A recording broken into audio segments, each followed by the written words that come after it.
बिस्मिल्लाहिर्रहमानिर्रहीम। कैसे हैं आप लोग? सब ठीक है? मैं हूं शाहिद महमूद और आप देख रहे हैं शाहिद व्लॉग्स। आज का जो हमारा टॉपिक है वो है कि डिप्रेशन में लोग क्यों जाते हैं। इसकी वजह ये है कि आपके जिंदगी में आपने बहुत सारे मामलात भी देखे होंगे, कोई अच्छे भी पेश आते हैं और बुरे भी पेश आते हैं। तो अच्छे और बुरे का ये सिचुएशन ये होती है कि अनफॉर्चुनेटली जो हमारे साथ जो बुरे मामलात पेश आते हैं ना, वो उनकी तादाद ज्यादा है, तो उसकी वजह से इफेक्ट पड़ता है। डिप्रेशन जो है ना, ये एक बहुत बड़ी बीमारी है। मैं इससे हमेशा बचने की कोशिश करता हूँ और अल्लाह का शुक्र है, अल्हम्दुलिल्लाह अभी मेरी एज तकरीबन 39 ईयर्स हो चुकी है और मैं अब तक ना किसी डिप्रेशन के का शिकार हुआ हूँ और ना ही अल्लाह का शुक्र है कि मुझे किसी किस्म का कोई भी प्रॉब्लम मतलब ऐसा चाहा है कि मुझे ये परेशानी हुई हो कि मुझे टैबलेट्स खानी पड़ेंगी, मुझे नींद नहीं आ रही, या मुझे डायबिटिक हो गया हूँ, मुझे ब्लड प्रेशर का इशू है। अल्हम्दुलिल्लाह ऐसा कुछ नहीं है। सिचुएशन ये है कि डिप्रेशन जो होता है ना, उसकी दो बेसिक काज होती हैं। सबसे पहली ये होती है कि हम कोई भी काम करते हैं ना, तो उसके साथ हमारी एक्सपेक्टेशंस लग जाती हैं कि जी जो काम मैं कर रहा हूं ना, तो इसके साथ मुझे ये रिजल्ट्स एक्सपेक्टेड हैं, वो मुझे मिलने ही मिलने हैं।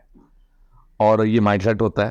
तो अगर वो जब हमें वो रिजल्ट्स नहीं मिलते, तो उसकी वजह से क्या होता है, हमारे साथ सबसे बड़ा प्रॉब्लम ये आता है कि हम डिप्रेस हो जाते हैं और फिर हम ये सोचते हैं कि यार ये क्यों हुआ। और दूसरा ये होता है वजह कि हम अपनी एफर्ट सारी लगाने के बाद भी ये समझ रहे होते हैं कि ये लगता है मुझसे कोई गलती होगी, मुझे ये नहीं करना चाहिए था, या मुझे ये नहीं करना चाहिए था, या ये हुआ। ये प्रॉब्लम हमारे साथ, और ये बार बार की जो सोचें हैं हमारे अंदर डिप्रेशन की बेसिक काज क्रिएट कर देती हैं। दूसरी ये होती है कि जो लोग, अक्सर आपने देखा होगा कि कर्ज वगैरह ले लेते हैं और वो वापस नहीं कर पाते और कामयाब नहीं होते, या उनकी वो जो माइंडसेट था, जो प्लान था, उसके ऊपर वो पूरा मतलब कामयाब नहीं होते। तो वो फिर अक्सर आपने सुना होगा कि कर्ज लेने की वजह से लोगों ने खुदकुशी कर ली और वो खुदकुशी की तरफ चले जाते हैं। अब हमारी जो बेसिक, अब ये तो रूटीन में जो चल रहा है हमारे माशरे में, जो हम देख रहे हैं। असल प्रॉब्लम कहां पे है? असल प्रॉब्लम ये है कि हमें हमें अपना तवक्कल जो है ना, वो खत्म हो गया। हमारा तवक्कल होता है अल्लाह ताला की जात के ऊपर, ब्लाइंड ट्रस्ट। और ब्लाइंड ट्रस्ट का मतलब ये नहीं है कि हमने दिल से कह दिया जी जो होना है अल्लाह पाक ने करना है। ये कहना और उसके ऊपर यकीन रखना, इन दोनों में बहुत फर्क है। और हम प्रैक्टिकली यकीन नहीं रखते। मिसाल के तौर पे मुझे एक दोस्त ने पूछा जी कि आप मैं 2000 अगर 13 14 और 15 की बात करूं, तो एट दैट टाइम मेरा एक बहुत अच्छा बिजनेस था, मेरा अल्हम्दुलिल्लाह बड़ा अच्छा एक सेटअप था। और काफ़ी ज़्यादा मतलब ना 2017 तक I was on the peak of the business. मैं मतलब डेली की मेरी इनकम $1000 के राउंड अबाउट थी।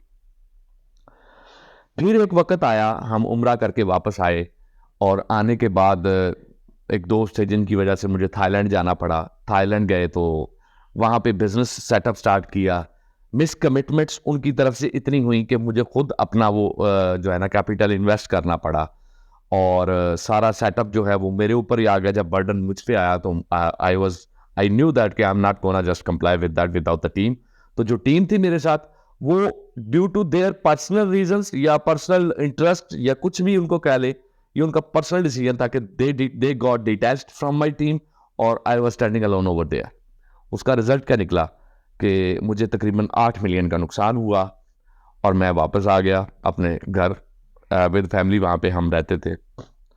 तो थाईलैंड का एक्सपीरियंस भी कभी मैं आपके साथ शेयर करूंगा कि वहाँ पे क्या क्या होता है और किस किस तरीके से लोग आपको वहाँ पे मिलते हैं और फिर आपके साथ कौन कौन सी कार्रवाइयाँ डलती हैं और किस तरीके से आपका नुकसान भी होता है। तो जिनसे बचना है वो, उसके लिए मैं एक अलग से एक व्लॉग बनाऊंगा, क्योंकि ये व्लॉग्स बनाने का मकसद मेरा अपनी लाइफ के एक्सपीरियंसेस आपके साथ शेयर करना है। क्योंकि मुझे लगता है कि जो कुछ मैंने ऑब्जर्व किया, अगर मैं किसी के साथ शेयर कर सकूं तो हो सकता है कि कोई इस नुकसान से बच सके। अच्छा जी, अब वापस आ गए और फिर जाहिर बात है आगे नुकसान होता। यहाँ पे जो डेयरी फार्म अपना बनाया और सारा सेटअप किया, मुलाजमों ने काफ़ी नुकसान दिया और उसमें काफ़ी ज़्यादा मुझे मतलब कहते हैं ना, फाइनेंशियल जो है ना, वो क्राइसिस में मतलब आ गए।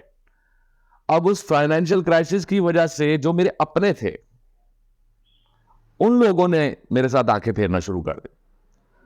वो लोग जो अक्सर ये कहते थे कि जी शायद साहब आप यार आते हैं तो कभी भी घर आते हैं तो हमें टाइम नहीं देते, कभी मिलते नहीं है, वो लोग मुझसे कन्नी कतराने लग गए। क्योंकि गाड़ियां बिक गई, मतलब फाइनेंशियल क्राइसिस में आ गए, शायद साहब गाड़ी से बाइक पे आ गए हैं। और बाइक पे आने वाले बंदे की, हमारे माशरे में एक बड़ा स्टैंडर्ड है और ये मैंने तुर्की में भी देखा, वैसे आपस की बात है कि जिसके पास गाड़ी है ना वो बंदा बड़ा बाइज्जत है। यहाँ पे इज्जत का मेयार जो है ना वो गाड़ी बन चुका है, और लोग गाड़ी लेने के चक्कर में डिप्रेशन में भी आ जाते हैं। ये भी सबसे बड़ा प्रॉब्लम है। खैर, मतलब मैंने वो दोनों रंग देखे और मैंने ऑब्जर्व किया। मेरी आदत है, मैं लोगों के रवैये और उनकी जो भी उनकी आपके साथ होती है ना रिएक्शंस, वो मैं उनको ऑब्जर्व करता हूँ, उनको स्टडी करता हूँ कि यार ये पहले क्या था और अभी ये क्यों ऐसे कर रहा है। तो उसके पीछे आपको कॉजेज मिलती हैं। अब 1 साल के अंदर काफी नुकसान हुए। यहाँ पे पाकिस्तान में हमने जो कंस्ट्रक्शन कंपनी स्टार्ट की, इस्लामाबाद में फेडरल लॉ सेक्रेटरी हैं, उसका छोटा भाई था, मेरा पार्टनर था, और अब वहाँ पे हमने जो स्टार्टअप किया और उस पार्टनर ने भी फिर मुझे 4 से 6 मिलियन का नुकसान दिया। और उसके बाद अभी भी मेरा कुछ पैसा काफ़ी उसके पास खड़ा है जो पेएबल है उसकी तरफ, लेकिन वो मैंने छोड़ दिया, खैर इस सेंस में कि ये ना मिलना है और ना ही वो पे करने के काबिल है।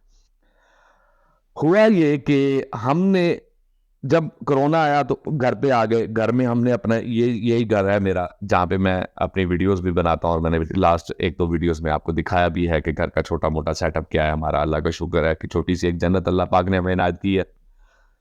एक चीज, अब ये सारे क्राइसिस का मैंने ना कट शॉर्ट करके बताया कि ज्यादा आपका टाइम नहीं लेता। तो इन सारी चीजों में ना मैं जब लोगों से मिलता था तो लोग मेरे ऊपर परेशान हो जाते थे मुझे देख के। इवन कि मेरे एक बहुत अच्छे दोस्त है, जब मैं फर्स्ट टाइम बाइक पे उनके पास गया तो मुझे बाइक इतनी खास चलानी नहीं आती थी क्योंकि मैं ड्राइविंग का आदी था गाड़ी की। तो जब मैं बाइक पे उनके पास गया तो मैंने उसको बोला कि मुझे हेलमेट लेके दो, मुझे ये नहीं पता ये कहाँ से मिलता है। तो वो मुझे गाड़ी पे बाइक से उतरते देख के रोने लग गया और ये कहने लगा कि कहता यार तुम बाइक पे अच्छे नहीं लगते। मतलब लोगों की एक्सपेक्टेशन थी ना, माइंडसेट बन गया। अब मैं आगे से हंस रहा हूँ और उसको कह रहा हूँ चल शाबाश एक कप चाय पिला, और उसके बाद जो है ना वो बाइक जो मुझे हेलमेट ला के दे, ये ड्रामे ना कर मेरे साथ। क्यों? यहाँ पे 2 रास्ते थे। या मैं उसके साथ बैठ के अपने दुख बांटना शुरू हो जाता और उस दुख को अपने ऊपर इंप्लाई कर लेता, या वो था कि जो करंट सिचुएशन अब जिसमें मैं आ चुका हूं, I will have to fight with that, और मैंने इसको अपने साथ जो है ना वो अपने आप को उसमें उस प्रोसेस से गुजारना है। मैं एक काम करता हूं, काम ये करता हूं कि कभी भी कोई परेशानी आती है ना तो मैं उसको स्टडी के पॉइंट ऑफ व्यू से लेना शुरू कर देता हूं कि हाँ यार ये अगर प्रॉब्लम आई है ना, तो अगर किसी के ऊपर ये प्रॉब्लम आती है तो वो क्या फील करता होगा, शायद वो फील करता होगा जो तुम फील कर रहे हो। उसको लर्न करो, जिंदगी में तुम्हारे काम आएगा, क्योंकि बहुत कुछ है। Nothing is impossible in this world. अगर आप कह रहे हैं ना कि आप एक स्टेटस पे पहुंच चुके हैं और यहां से नीचे नहीं जा सकते, तो यहीं से आपका ड्रॉबैक, कहते हैं ना फॉल बैक, शुरू हो जाएगा। ये मेरा ईमान है। हमेशा इस चीज को ज़हन में रखें कि अगर आप एक अच्छी जिंदगी गुजार रहे हैं तो उसके पीछे भी अल्लाह ताला की रजा है। वो ज़ात चाहती है कि आप अच्छी ज़िंदगी गुजारें, ये आपके ऊपर रहमत है, इसका शुक्र अदा किया करें।